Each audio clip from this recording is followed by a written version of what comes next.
예, 안녕하세요. 예. 자, 오늘은, 저는 상속의학의 강사 이재우 상속 전문의원입니다. 예. 상속하고 유류분 이쪽만, 이쪽 실무만, 다른 건 안 합니다. 뭐, 이혼, 뭐 형사 이런 거 아무것도 안 하고, 저는 이제 오로지 상속하고 유류분만 만 16년 실무를 하고 있습니다. 자, 오늘 말씀드릴 거는 뭐, 실제로 이제 기억에 남는 사건 중에 하나입니다. 며느리가 아들보다 더 많은 재산을 받았습니다. 손자도 받았습니다. 그런데 유류분을 반환해주지 않아도 좋다고 판결이 났습니다. 왜 그럴까? 예. 그거를 사례를 들어서 설명을 드리도록 하겠습니다. 가족관계가 어떻게 되냐면 아버지가 계시고 어머니가 계십니다. 여기에 이제 일녀가 있고 여기에 일남이 있습니다. 그리고 여기에 이제 이녀가 있고 여기 이남이 있습니다. 이렇게 이남 이녀입니다. 뭐 옛날 치고는 뭐 많지 않습니다. 그렇게 자, 여기에 며느리가 있죠. 그리고 여기에 이제 손자가 있습니다. 어머니는 예전에 돌아가셔서 4명만이 남았죠. 상속인은. 아버지가 어떻게 증여했냐? 처음에 얘한테 5억을 줍니다. 네, 요게 1번입니다, 1번. 네. 그리고 시간이 조금 지나서 얘 아들, 장남이죠. 여기도 5억을 줍니다. 요게 2번입니다. 그 다음.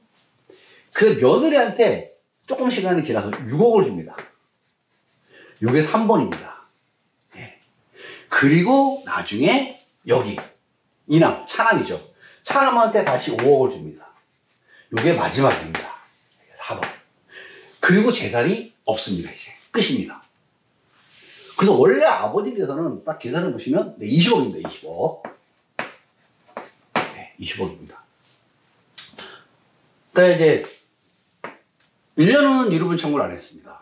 근데 이제 2년가 유류분 들어옵니다. 나 한 푼도 못 받았다. 상속 재산도 없다. 그러니까 8분의 1씩 내놔. 이렇게 들어옵니다. 들어오는 방법은 두 가지입니다. 첫 번째, 일남, 너는 네 부인과 아들이 받은 건 네가 받은 거나 마찬가지야. 그러니까 16억 곱하기 8분의 1. 그 얼마죠? 6, 8에 16. 2억이네요. 2억 내놔. 여러분. 너 여기 이남, 너 5억 받았으니까 곱하기 8분의 1. 얼마죠? 2, 8에 16. 얼마죠? 뭐 얼마 나옵니다, 이게. 예. 이렇게 청구를 합니다. 여러분을. 두 번째. 만약에 이 며느리하고 손자가 얘가 받은 걸로 안 보인다면 일남, 너 5억 받았지? 곱하기 8분의 1 내놔. 자, 며느리, 너 6억 받았지? 그거에 8분의 1 내놔. 자, 손자, 너도 5억 받았잖아. 그러니까 8분의 1 내놓고, 그냥, 이남, 너도 5억에 8분의 1 내놔. 이게 전체 합심이 금액과 똑같습니다. 이렇게 이제 주장을 합니다.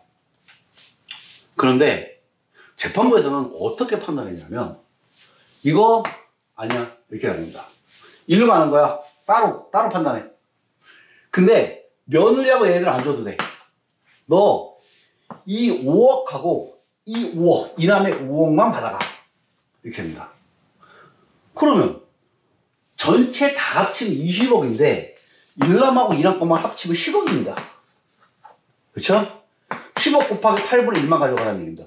원래는 이 원고는 20억의 8분의 1을 생각하고 있었습니다. 왜? 이게 부동산이거든요, 사실은. 제가 금액은 조금씩 틀립니다, 이게. 근데 부동산으로 전부 넘어간 겁니다. 이 보통 경기도는 이제 옛날에 농사 짓던 분들이 땅값이 올라가지고 돈이 되는 경우가 좀 있습니다. 근데 이제 금액은 이거보다 좀 많습니다. 정확하지는 않은데, 좀 많은데, 일단 제가 뭐 계산하기 편하게. 자, 이렇게 이제 그 판결이 떨어졌습니다. 그리고 이 사건은 1심에서 그대로 확정이 됐습니다. 항소 안 했습니다. 왜 이렇게 됐을까라는 얘기입니다. 네, 왜 이렇게 됐을까? 자, 일남은 여기죠. 손자가 처음에 줬을 때 아버지 재산은 총 20억입니다. 예? 근데 상속 개시 1년 이전에 손자한테 증여했기 때문에 이게 유류분 반환 대상이 되려면 유류분권자를 해야 할 걸 알고 증여가 일어나야 됩니다. 그러니까 증여자는 할아버지나 받는 손자나 유류분권자를 침해할 걸 알고, 권리를 침해할 걸 알고 증여가 일어나야 됩니다. 그런데 그러면 뭐 10길 물쓰고 나라고 한 길 사람 두고 모르는데 뭐 가슴 열어볼 것도 아니고, 돌아가신 분을 뭐 돌아가신 분한테 물어볼 수 있는 것도 아니고, 뭐 침해할 거 알고 했어요? 모르겠어요? 물어볼 것도 아니고, 손자한테 야 너 고모 이러면 침해할 거 알고 받았지요? 이러면 손자가 네 맞아요 이러겠어요? 아니요 저는 몰랐어요 이렇게 얘기하겠지. 그래서 이게 안다 모른다의 개념은 주관적이지만 그 판단은 객관적으로 이루어집니다. 이걸 이제 우리는 객관설이라고 봅니다. 주관설, 객관설이 있거든요. 근데 객관설입니다. 어떻게 보냐, 증여재산이 남은 재산보다 많으면 이거는 알고 증여했다고 보는 겁니다. 근데 이게 반대라면, 이렇게 반대라면 몰랐다라고 보는 겁니다. 자, 5억 20억 중에 5억을 주고 나니 얼마 남았죠? 15억 남았습니다. 그럼 남은 금액이 훨씬 많습니다. 준 거보다. 그러면 이거는 유류분 대상에서 빠집니다. 그래서 손자는 이런 이유로 증여재산이 남은 재산보다 적다, 이런 이유로 손자는 이제 유류분 반환 대상에서 배제됐습니다. 당연히 유류분도 못 받습니다. 이거에 대해서. 자, 이렇게 이제 그 손자의 그 쟁점은 정리가 됐습니다. 자, 그 다음 며느리는 어떻게 됐느냐, 왜 빠졌냐 도대체. 자, 아까 이렇게 됐습니다. 자, 손자가 이제 빠졌죠. 이렇게 이제 손자 재산이 빠졌습니다. 근데 15억만 남았습니다. 일남한테 5억을 주면 얼마 남죠? 네. 11억이 남습니다. 이렇게 11억이 남았습니다. 11억에서 보면 이게 더 많습니다. 이렇게 11억 남은 거에서 6억을 며느리를 준 겁니다. 그러면 증여재산이 남은 재산보다 많습니다. 남은 재산을 초과합니다. 그러면 일단 그 침해할 걸 알고 준 거로 추정이 됩니다. 그런데 이 판사님은 뭐라 그러셨냐, 단순히 증여재산이 남은 금액을 초과한다는 사실만으로 증여한 시아버지와 증여를 받은 며느리가 둘 다 그 딸의 유류분권을 침해할 걸 알고 증여했다고 단정할 수 없다. 이게 어떻게 보면 이제 살짝 말장난입니다. 이게 단정할 수 없다, 이렇게 하고 봅니다. 이것만 갖고는 뭐 단정할 수 없다, 이렇게 나갑니다. 좀 이례적인 판단입니다. 그러면 왜 그런 판단이 나왔고 딸은 왜 항소를 하지 않았을까? 이게 대법원 판례를 보면 명백히 이 며느리가 받은 6억은 반환 대상입니다. 이게 대법원 판례만 보면 왜 그랬을까? 사실 이 며느리는 시어머니가 돌아가고 시할아버지가 혼자 돼가지고 투병하고 그럴 때 부양하고 간병을 전적으로 했습니다. 그래서 효부상까지 받았어요. 근데 이 딸은 아무것도 안 합니다. 오지도 않고 병원비도 안 내고 뭐 이런 겁니다. 오죽하면 입원했을 때 아버님이 이제 입원해가지고 돌아가시기 전에 보통 입원들을 하시거든요. 입원했을 때 오지도 않습니다. 사위가 2번 왔다 간 게 전부입니다. 네. 말은 그렇게 합니다. 야, 너는 오지도 않았지 않냐 물어보니까, 아, 내가 개인적인 사정이 힘들어가지고 바빠서 남편 시켜가지고 2번 갔다 왔다. 이렇게 주장합니다. 인정하는 겁니다, 이게. 아니, 자기 아버지가 오늘 하는데 자기는 안 가고 사위가 왔다 갑니다, 2번. 이거는 시킨 것도 아니고 사위가 장인어른 찾아뵌 겁니다, 그냥. 딸은 아예 쌩깐 겁니다. 이 정도만 해도 야, 이건 이렇게 합니다. 근데 더 심한 거는 어머니 돌아갔을 때 오지도 않았습니다, 장례식장에. 판사님이 판결문을 씁니다. 아니, 그리고 또 하나. 아버님이 돌아가셔가지고 이제 장례식을 하고 이제 3일 지나면 이제 저거 나가잖아요. 그래서 매장하자마자 바로 그냥 상복 벗어버립니다. 네. 거기서 장지에서.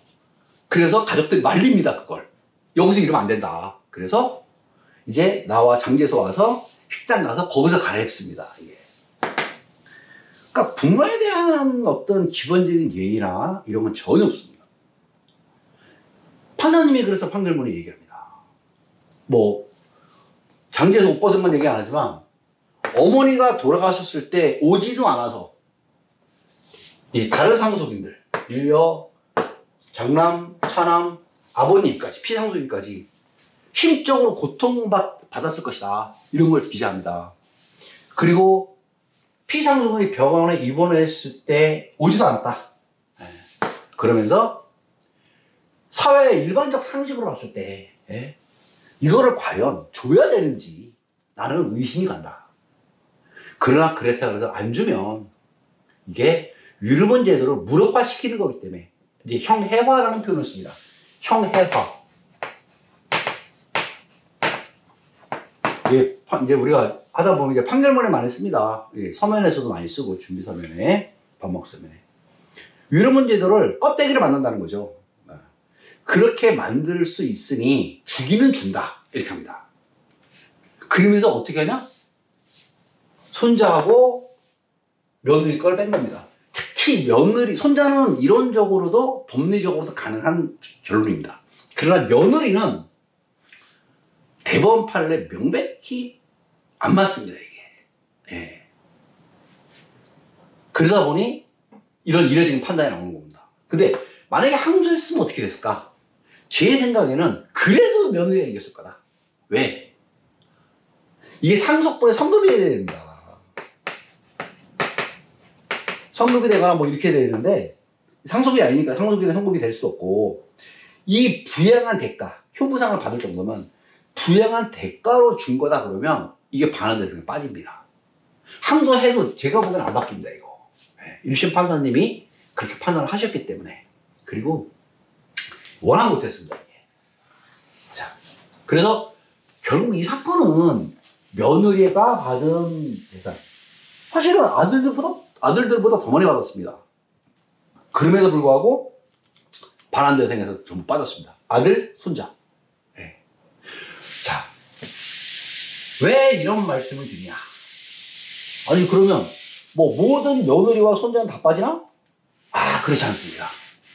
이게 며느리와 손자가 받은 것들이 이 아들이 받은 것으로 들어갈 가능성이 보다 많습니다. 이 사건은 우리가 이제 변론의 전 취지라고 하거든요. 그러니까 뭐 서로 싸우고 막 이제 서면으로 싸우고 재판 가서 법정에서 막 이제 변호사님들이 진술합니다. 이런 걸 다 통합해서 봤을 때, 아, 이걸 아들이 받은 거야. 이렇게 판단할 수도 있고, 야, 다 받는데 아니야. 이건 아들하고 상관이 없이 며느리가 지가 받은 거야. 이건 손자가 받은 거야. 이렇게 판단할 수 있습니다. 따라서 며느리하고 손자가 받은 게 일로 갈지 아니면 각각으로 갈지는 각종 증거, 변론의 전 취지, 그 증여한 대상이 뭔지, 피상속인의 재산 규모와 받은 재산의 상대적 규모, 다른 상속인들에 대해 증여된 것과 이 사람들이 받은 거에 대한 상대적 규모, 그리고 이게 얼마짜리인지에 따른 절대적 규모의 차이, 그리고 유류분을 청구하는 원고가 어떤 사람인지, 관계가 어떤지, 피상속인과 이런 것들이 전부 이게 반영이 돼서 결론이 되는 겁니다. 물론 그러다 보니까 이신고객이 난무합니다. 예. 자기가 정당성을 갖기 위해서, 이거를 집어넣기 위해서, 또 이쪽은 이걸 빼기 위해서, 예. 서로 인신공격이 난무합니다. 근거도 없는데 예. 그런데 그건 어쩔 수 없습니다. 그래서 상속사건이 이런 문제 때문에 사실은 되게 힘든 부분들이 있습니다. 명확한 기준이 없거든요. 예. 일로 들어가면 무조건 유류분반환 대상입니다. 그러나 일로 들어가면 말씀드린 것처럼 빠져나갈 부정이 생기는 겁니다. 예. 입증 책임을 여기가 집니다. 자, 그래서 오늘은 며느리와 손자가 증여를 받았음에도 불구하고, 심지어 아들보다 더 많은 재산을 받았음에도, 남은 재산보다 증여받은 재산이 더 많았음에도 불구하고 유류분 반환을 해주지 않는 사례, 예, 판결의 사례를 들어서 이게 며느리와 손자가 증여받았을 때 어떻게 공격을 해야 되고, 어떻게 방어를 해야 되고, 그리고 이게 아들이 받은 걸로 인정되는 경우와 그렇지 않은 경우에는 어떤 차이가 있는지, 예. 법리적인 부분을 떠나서 그렇지 않은 부분은 주변 정황이나 이런 인지상정, 이런 부분들이 어떻게 판결에 영향을 미치는지, 이걸 한번 살펴봤습니다. 이런 문제는 사실은 책은 없습니다. 제가 유류분의 정석이라는 책을 개정판까지 출간을 했지만, 이 교과서를 배우는 게 아닙니다. 대본판을 찾아봐도 없고, 하부심 판결을 찾아봐도 없고, 예, 없습니다. 이런 거는. 이건 오로지, 예, 수많은 실물을 통해서, 이게 경험을 통해서 이제 체득하는 겁니다. 예. 자, 오늘은 그 상속인의 배우자와 직계비속에 대한 증여에 대해서, 예, 살펴봤습니다. 자, 오늘은 여기까지 하고 다음에 다른 주제로 다시 찾아뵙도록 하겠습니다. 강의 듣느라 고생하셨습니다.